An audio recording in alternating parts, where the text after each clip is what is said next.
Hey Nathan, I got a quiz for you.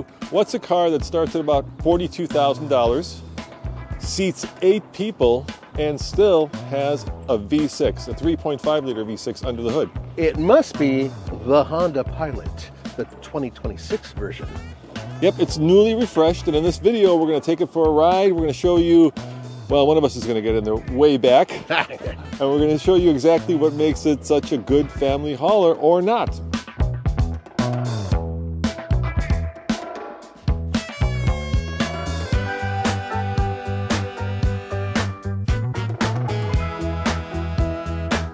Look at this, Nathan. Old school, no turbo. That's right, and there's no hybrid either. Yeah, so it's Honda's venerable 3.5 liter V6, naturally aspirated, that produces 285 horsepower, can be had in either front or all-wheel drive, and most interestingly of all, it's paired to a 10-speed automatic. That is correct. Now, if you get this version, the front-wheel drive, 3,500 pounds maximum towing. But if you get all-wheel drive, you can tow up to 5,000 pounds. Oh, I got more here. Check this out, Roman. So this is the sticker, and that indicates it gets 21 mpg combined. So that's 19 city, 25 highway for this model, which is the Elite all-wheel drive. That's not great. It's okay. So this is one from the top. How much is this guy? $54,990. So basically 55 grand. Yeah, and there is a refreshed version of the off-roady one, but unfortunately today we're going to do all street. Are you sick and tired of SUVs that look unmanly? Come to Honda. We'll give you an angry face, because that's angry. Oh, angry, squinty eye. Look at this chrome thing, angry brow. Look at that raw mouth. That comes right out of Bane from Batman. I'm trying my best to manly up this vehicle, which is exactly what Honda was trying to do by making it very squared off. And by doing so, at least in the more off-roady version of this, it works quite well. But in this case, if you look over here, it looks, well, pretty much like the Pilot, but just tightened up, as if it's been to the gym and it's been doing a little bit of extra lifting. Here's the best part in my mind. If you come over here towards the back, you have real exhaust. Yes, that actually is a dual exhaust that comes through there, as opposed to almost every other vehicle that makes them fake or doesn't make them at all. That's something to say. I guess it's a good thing. Are you tired of roly-poly SUVs? Like Nathan said, this has now become much more squared off. But the problem, Nathan, is that it's not the only 3-row vehicle in its class that's squared off. So is the Grand Highlander, so is a Telluride, so is the Palisade, and to some extent, so is the Mazda and the Santa Fe, Nathan. I mean, this language has become ubiquitous. And you know what car was the first to introduce it? You tell me. The Defender. Whoa.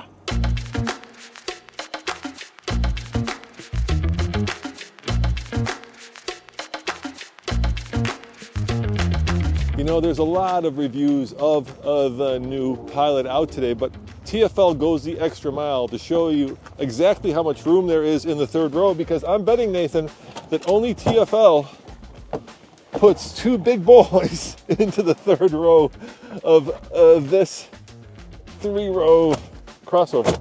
How's that?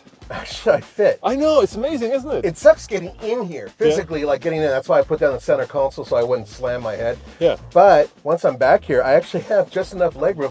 Foot room's not great. Okay. There you go. There we go. We have the solution to that problem. Yeah, but I mean, the reality is that I have headroom.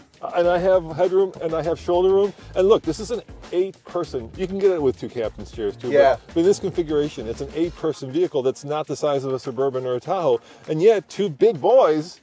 I could go to lunch back here. You know, this might be the best third row in this class with all the competitors that you've already mentioned. Which raises the question, how much room is behind us? Shall we check? Yes. So the Achilles heel of all of these 3 rows is once the third row is up, you have very little space behind it. So let's see how Honda has done with space behind the third row. That is a slow door. That is. Yeah, it's not bad. I mean, we're able to get a couple, we can put 3 backpacks, maybe 4 backpacks here. And then this little thing opens up. Yeah, what's under there? Yeah, so, yep. All right. Enough room for almost a spare tire. Oh, is there a spare tire? Is there one hiding underneath? No. Let me look. Go ahead. Yeah. All right. Well, this is, you're wrong. There is one. You're kidding. No, there's a spare. Oh my God. And there's that big cubby. Holy cow, I'm surprised. Yeah, that was a genuine surprise. That is genuine. I had no idea. I thought that they would be on the inside. But let me show you one thing that they missed out on, which I really wish they did, considering how good this is. We agree, this is a good vehicle. But it would be awesome if this glass opened separately. You mean like a 4Runner? Like a lot of other vehicles Yeah. do. There's plenty of them to do that. Yeah, I mean, it's always nice because you can just throw stuff in there without having to open the tailgate. Exactly. And decapitate somebody who's standing by you.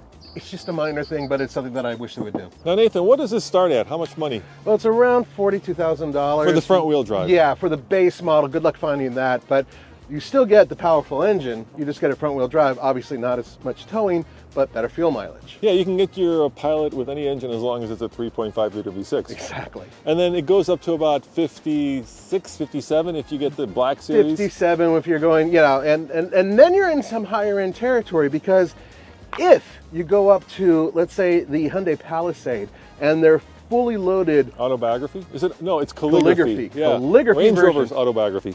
That's a lot more expensive. But the calligraphy, that one is almost in that price gap. So they're very close. And that calligraphy, as you know, is loaded with luxury features. This, not so much. Yeah, let's take a look inside and see how luxurious it really is. All right, Nathan, I'm booting it up. And I have to say, the great thing about Hondas and the bad thing about Hondas is they're very kind of straightforward. There's nothing super fancy, and it all kind of works. It's easy to get behind the wheel and understand where the lights are, where the heating is, where the volume is. Yes, and here's the thing that just recently happened. You and I got a chance to look at some really old Hondas that are 40 years plus old. And looking at them, they still have the same philosophy of simplicity. Buttons are somewhat logical in terms of placement, and they're real buttons. This is the part I love the most. These are real, as opposed to a panel of plastic that you're pushing and it may or may not engage, which means while you're driving, Roman, and you want to turn on that heated seat, you're going to feel it click on and click off. Can I turn on the heated seat and the cooled? Nope. No, not at the same time. Sorry. Can't do and this both. doesn't have massaging seats, which, by the way, some other vehicles in this class do at least have a driver's seat that is massaging. Nathan, yeah, no massaging seats, but look, we have a heated steering wheel, we have paddle shifters. Shifters. And we have a very simple, easy to understand new 10.2 inch? 10.2. 12.3 display. And like I said, the nice thing about this interior is everything comes to hand, everything is easy to understand, nothing is hard, except for the transmission. Yeah, you and I agree. Push button transmission, no bueno. And here's my point on this. Doing a 3-point turn, parking, doing things like that, back and forth with the buttons. Yeah, okay, some of you guys are used to these things. I'm not. And you could spill stuff on this and it gets all gooey. I just would rather have a lever to pull for the transmission. Or how about a manual lever? Wouldn't that be something? Boy, yeah, that got hot quick, dude. Yeah, I know. That steering wheel did get hot quick. There you go. Okay. So all the other controls are indeed very easy. The vents, it's a kind of a no-nonsense, simple interior. Nowhere near as high-tech, though, as the Hyundai competitors. That I'm going to say straight out. That's not necessarily a bad thing, because the screens aren't connected or any of that type of stuff. What do you think of this fake granite over here? Yeah, I'm not too sure what to make of this. What is that? It's kind of like a flaked metal, as if they sprayed it on and it didn't quite adhere. It's better than piano black. It's only here and here. Piano black is in only a few limited places, and I love that because you and I hate piano black. And over here, you've got not double stitching, but triple stitching. Triple stitching, and then these piped seats, the white piping on these seats, I really like it. The great touch. And you got to admit, these are very comfortable seats.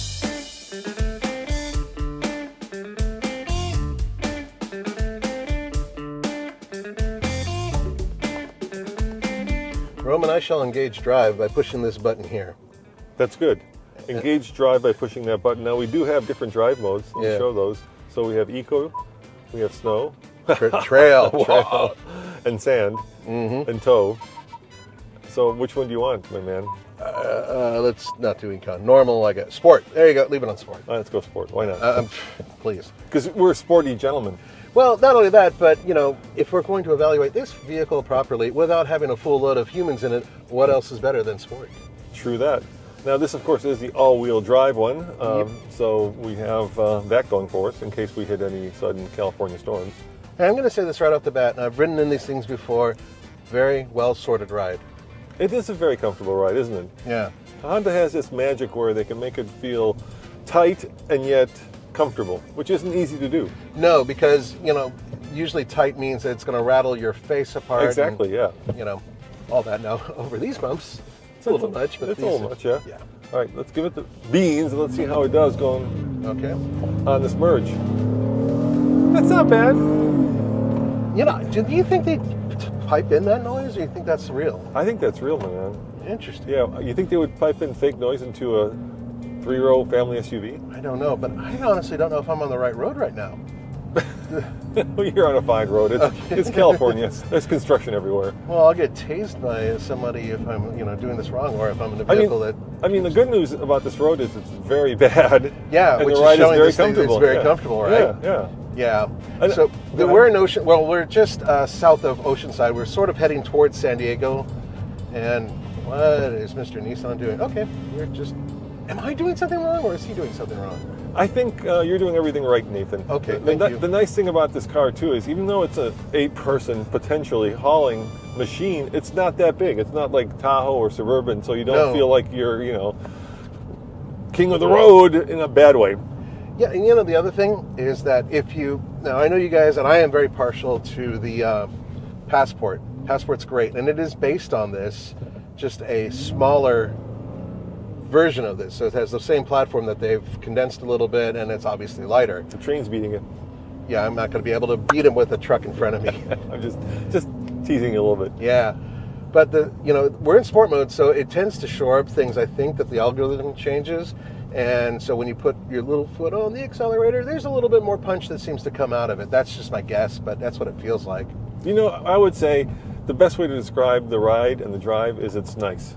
Yeah, it's just across nice. the board. Yeah, it's just nice. It's just well sorted. It doesn't feel like it's going to rattle. It doesn't feel like it's going to hurt in any way. It doesn't feel like you're ever going to lose control. It's just an easy thing to drive. It's just Turning nice. radius was pretty decent. It was really good, actually, for a big vehicle. Yeah, I've done the same thing or a very similar type of maneuver recently in a Hyundai Palisade, and it didn't feel quite as tight, nor did it feel as nimble.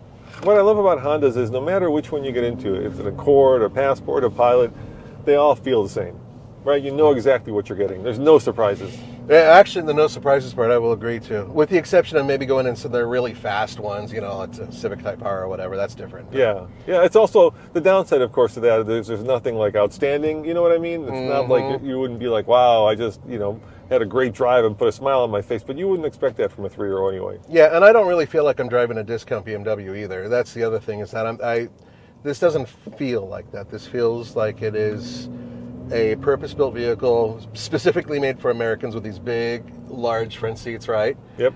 For my large American booty. Very comfy. Right. And it also has sort of a lazy demeanor to it, so I could easily lop around the miles on the highway, no problem. How's the brakes? Let's see. I got someone behind me, but they were good earlier. I'll test them in just a moment. Well, the good thing about being on this really crappy road that they're tearing apart is it shows you just how well sorted this ride is. Yeah, it's really actually pretty damn quiet. And Hondas used to be a little bit louder. You know who used to be really loud was Mazda, right? Yeah. And then they dialed it in. They figured it out. Laminated glass, extra, soundproofing. Honda has always had a little buzz to them in my mind, especially, Accords and Civics, especially Civics. And then about 10 years ago, they kind of turned a corner and they started making really quiet cars.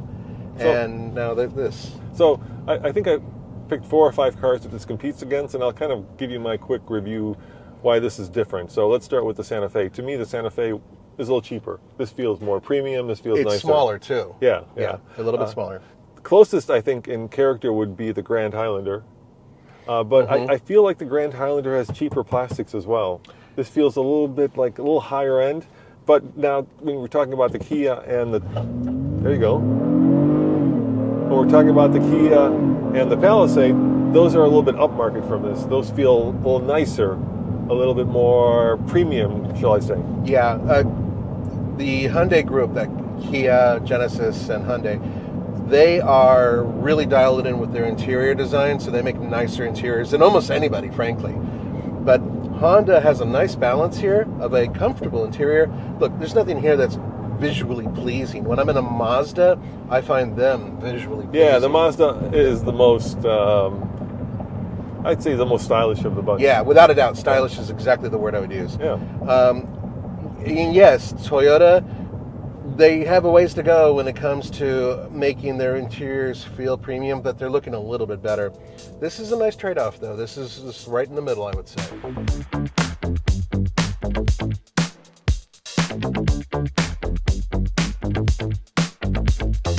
All right, Nathan, it's not the world's fastest car. It's a little pokey, but, you know, it does the job.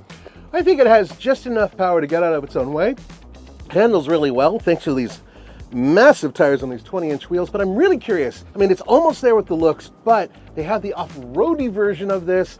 That one I'm really, really excited to drive. Yeah, so the Trail Sport is kind of the middle grade. It's just under 52,000. Right. And it gets you skid plates, it gets you recovery hooks, and it gets you knobby tires. Manly! Man!